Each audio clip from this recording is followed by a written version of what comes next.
17th was the first day of our world's forever changing.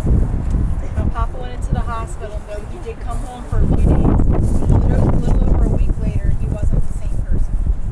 There's a song that I've listened to nearly every day since then.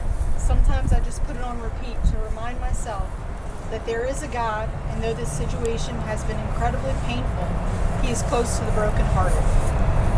The song is called The Voice of God, and it speaks of all the different ways that God talks to us.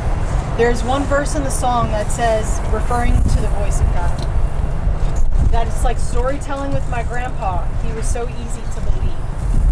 This verse resonates with me tremendously, as my papa has always been a mouthpiece for God to speak to me, and possibly, maybe even unknowingly, to many of you also. He told us so many stories about World War II, his childhood, his upbringing, his Italian family history. Side note, he loved telling stories of his ancestry until we would start asking the nitty-gritty questions that might point to the family having some Italian skeletons in the closet.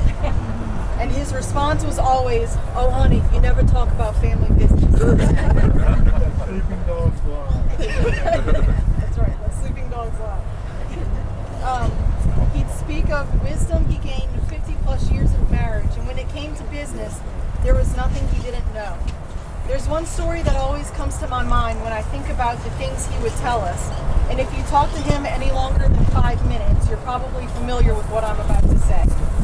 I don't remember exactly what led up to this point, but while he was in the war, the Germans somehow found out exactly where Papa's group was. And for a full hour, they clung to their lives as gunshots, bombs, and traps went off all around them. Papa told me that he could feel bullets flying inches from his head. They dug foxholes in effort to protect themselves from what would be the doom of many of them. While in hiding, one of Papa's friends began having a full-fledged panic attack. He was crying, rocking in a fetal position, whining, and while bullets and bombs went off all around them, he was unable to snap out of the trauma of the moment. Papa did everything he could to console his friend, but soon realized he was getting nowhere with his approach. Knowing that his friend wouldn't have a chance at living if he wasn't able to come out of this frail state of mind, Papa gave it one last try and began punching, cursing, and calling his friend names. It wasn't long before his friend snapped out of the panic attack and he was able to fight again.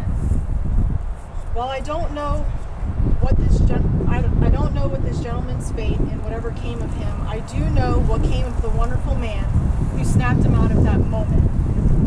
He fought and refused to let fear control him. His fate was that after the war ended, he would take the same courage, integrity, dedication, and love for his fellow soldier, and he would apply it to his life.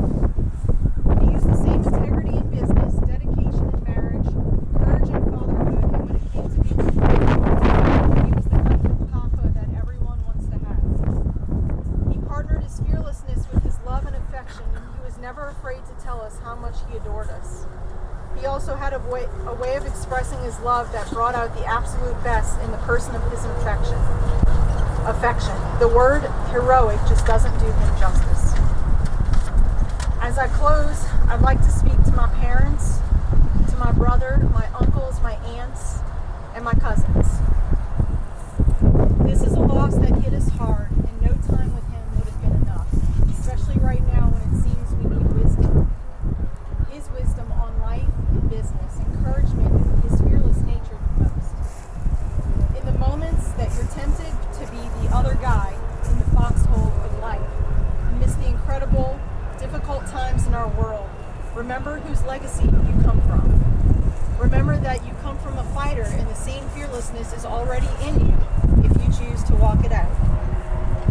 Remember that you are a part of a legacy of a man who remained full of integrity.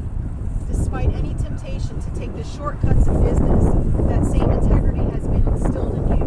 Walk it out like Papa would. Remember that you grew up watching what devotion to family looks like. Don't let anything distract you from that which is most important.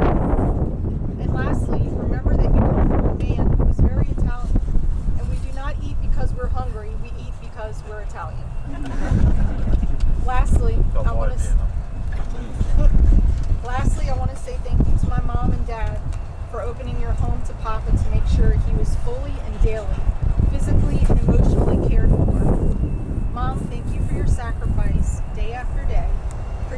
his every move and effort to keep him safe.